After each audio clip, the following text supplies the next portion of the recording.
धर्मांतरण के लिए पीआईएल फाइल किया, उस मेरी पीआईएल का विरोध करने के लिए 10 और पिटीशन फाइल हो गई। और आप समझिए धर्मांतरण के लिए कितनी बड़ी फंडिंग आ रही है कि जो 10 वकील खड़े होते हैं उनकी एक बार अपीयरेंस का लगभग 1.5 करोड़ रुपए खर्चा आता है। हमारी पीआईएल को रिजेक्ट कराने के लिए भूतपूर्व कानून मंत्री, भूतपूर्व विदेश मंत्री, भूतपूर्व गृह मंत्री, भूतपूर्व वित्त मंत्री खड़े होते हैं। कितना पैसा आ रहा है आप सोच सकते हैं।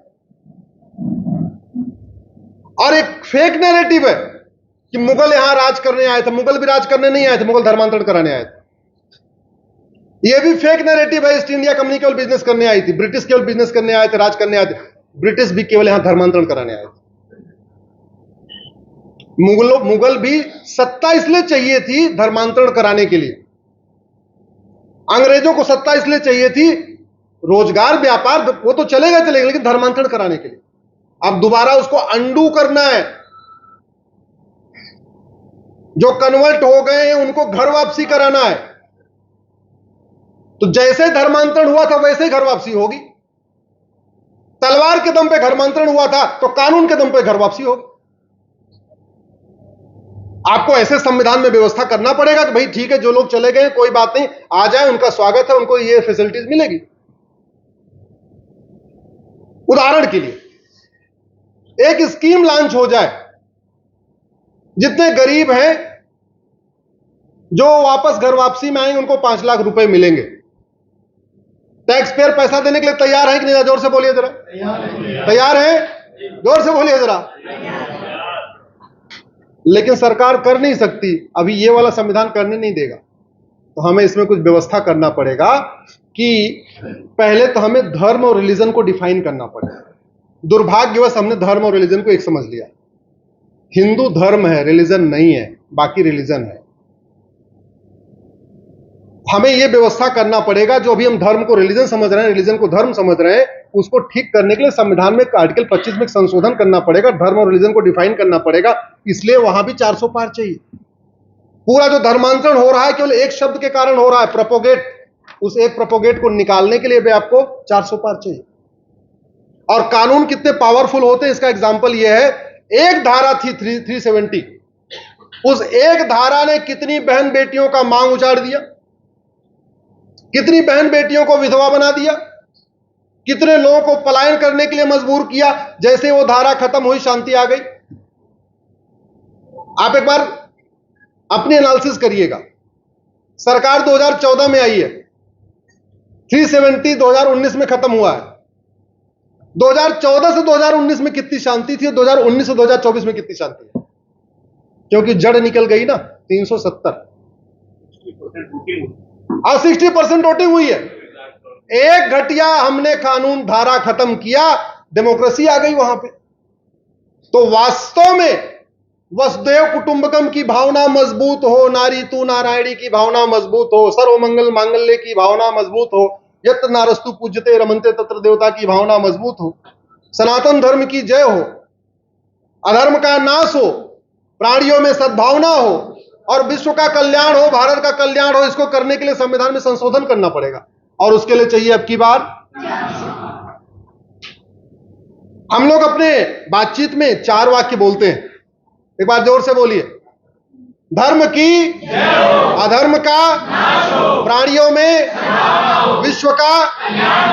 धर्म की जय करना समाज का काम है, लेकिन अधर्म का नाश करना शासन का काम है।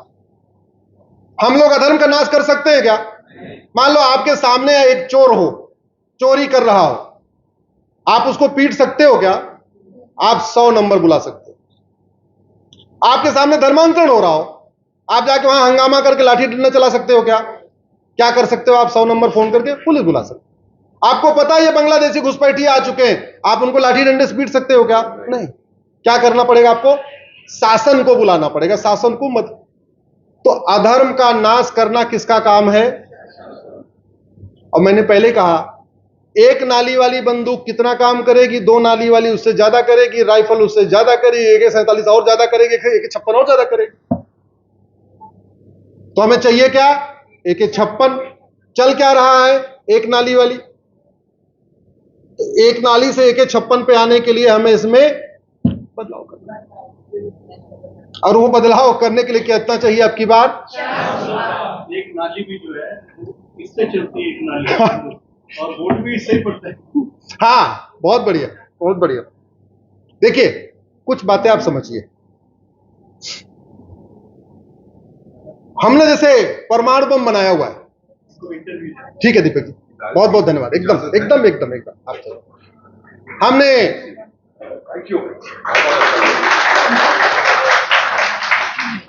बहुत बहुत धन्यवाद, बहुत बहुत आभार। हमने एक मिनट जी जी जी जी, ऐसे 1 करोड़ हमें और चाहिए। फिर देखिए, हमारे पास परमाणु बम है, हमने किसी के ऊपर चलाया तो किस लिए बनाया? जब चलाया नहीं तो बनाया किस लिए? डराने के लिए। इधर आंख मत दिखाना, परमाणु बम रखा हुआ है, फेंक देंगे उठा के। हमने अग्नि बनाया, हमने ब्रह्मोस बनाया, हमने राफेल खरीदा, चलाया किसी के ऊपर? किस लिए रखा है अपने पास? डराने के लिए। इधर आंख मत उठाना, चला देंगे। थोड़ी देर तक सवाल लेंगे।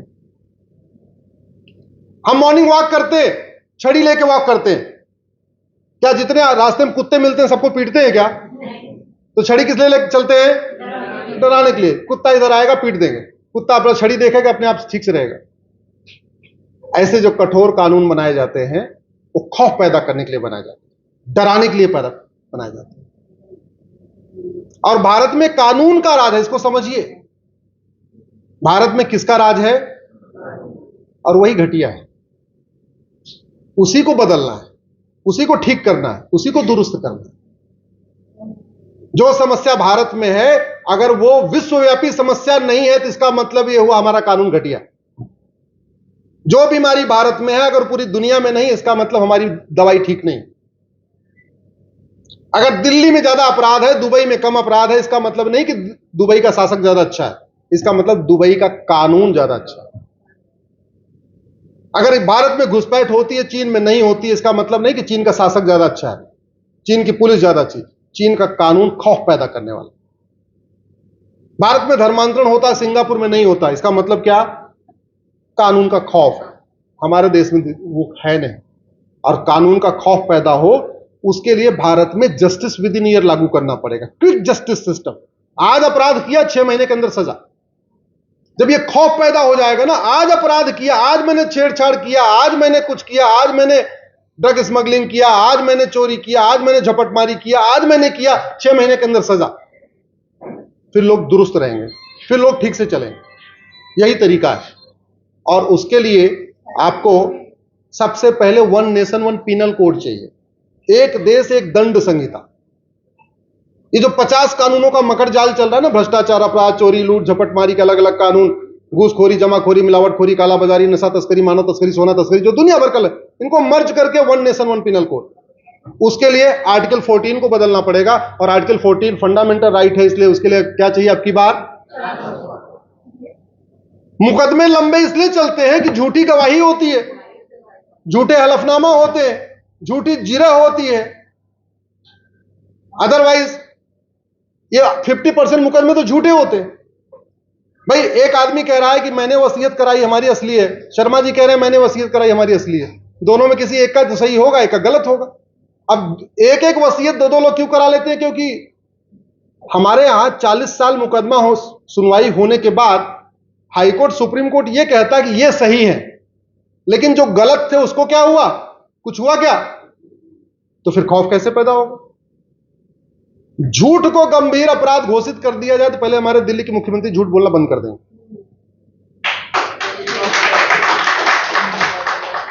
दिल्ली के मुख्यमंत्री जब जेल में थे, अभी दोबारा फिर चले जाएंगे 10 दिन बाद, तो आपने देखा होगा रोज प्रेस कॉन्फ्रेंस होती थी और रोज सफेद झूठ बोलते थे। और अभी जेल से बाहर आने के बाद भी सफेद झूठ बोल रहे हैं, कह रहे हैं कि बस जी हमें वोट दे दो, हम जेल नहीं जाएंगे। ऐसा हो सकता है क्या? अरे वो तो 2 तारीख को जाना है, 2 तारीख को जाने जाना, लेकिन झूठ बोल रहे हैं। अब सब लोग तो इतनी एनालिसिस करेंगे नहीं कि सच बोल रहे हैं कि झूठ बोल रहे हैं। जो लोग उनका वीडियो देखेंगे उसमें 50% सही मान लेंगे, अरे काम करो, वोट देने पे तो बंदा बच जाएगा। तो लोग दयालु प्रकृति के होते हैं, काम करो वोट दे दो यार, जेल जाने से बच जाए, जबकि जेल जाने से बचना नहीं है। तो झूठ क्यों बोल रहे हैं? क्योंकि झूठ बोलना पाप तो है, झूठ बोलना तो आर्टिकल 19 को बदलना पड़ेगा। पूरी दुनिया में इतनी एडवांसी पे आ गई और हम भी बहुत एडवांस हो गए। आर्टिफिशियल इंटेलिजेंस का उपयोग कर रहे हैं, रोबोट का उपयोग कर रहे हैं, लेकिन आज तक हमने नार्को पॉलीग्राफ ब्रेन मैपिंग कानून नहीं बनाया झूठ पकड़ने के लिए। उसको बनाने के लिए आर्टिकल 20 को बदलना पड़ेगा। आर्टिकल 20 भी फंडामेंटल राइट है, उसके लिए कितना चाहिए अब की बार? जजों पे लगाम लगाने के लिए भी आपको कानून में, संविधान में संशोधन करना पड़ेगा। अभी एकदम पूरी मनमर्जी चल रही है। एक लड़का दो लोगों को कुचल देता है और वो दो लोग मर जाते हैं, और उसको जमानत देते समय क्या कहते हैं? तुम जाके निबंध लिखना ट्रैफिक रूल पे। तो एक जुडिशियल अकाउंटेबिलिटी फिक्स करने के लिए, जजों की ड्यूटी फिक्स करने के लिए, जजों की अकाउंटेबिलिटी तय करने के लिए कि वो वकील देख के, जो एक वकील आएगा तो 3 महीने लंबी तारीख मिलेगी, अगला वकील आएगा तो अगले महीने, अगले हफ्ते की तारीख मिल जाएगी। उसको ठीक करने के लिए भी आपको संविधान में संशोधन करना पड़ेगा, जुडिशियल अकाउंटेबिलिटी फिक्स करना पड़ेगा। भैया अगर तुम्हें एक एक हफ्ते तारीख देना, सबको दो ना। ऐसे थोड़ी कि 25 लाख रुपए लेने वाला अगर वकील आ गया तो अगले हफ्ते तारीख, और बेचारा 1 लाख रुपए जो फीस लेता वो वकील आया तो उसको 6 महीने लंबी तारीख। ये तो नहीं चलना चाहिए। अगर कानून वास्तव में सब समान है तो फिर तो तारीख भी सबको समान डेट पे मिलनी चाहिए। ऐसा कैसे कि एक को 6 महीने बाद डेट मिलेगी, एक को 1 हफ्ते बाद डेट मिलेगी? उसके लिए क्या चाहिए? आपको संविधान में संशोधन करना पड़ेगा। तो उसके लिए क्या चाहिए अब की बार? इसलिए मैं कह रहा हूं, यह धर्म युद्ध है और इस धर्म युद्ध में सबको खड़े होना है। मैं आगे आगे कुछ बोलता हूं, पीछे से आप लोग जोरदार नारा लगाइए, अब की बार। अब मैं आगे कुछ बोलूंगा, आपको यही लाइन दोहरानी है। गुलामी का नाम मिटाने के लिए अब की बार 400 पार। गुलामी का नाम मिटाने के लिए,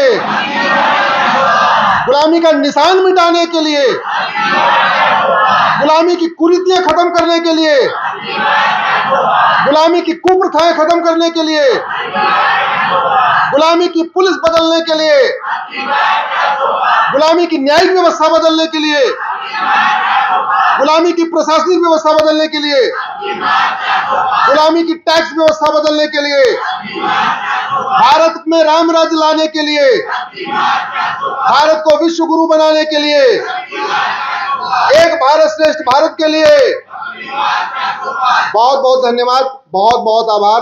आप लोगों ने इतनी देर सुना, मैं आपको धन्यवाद देता हूं। भारत माता की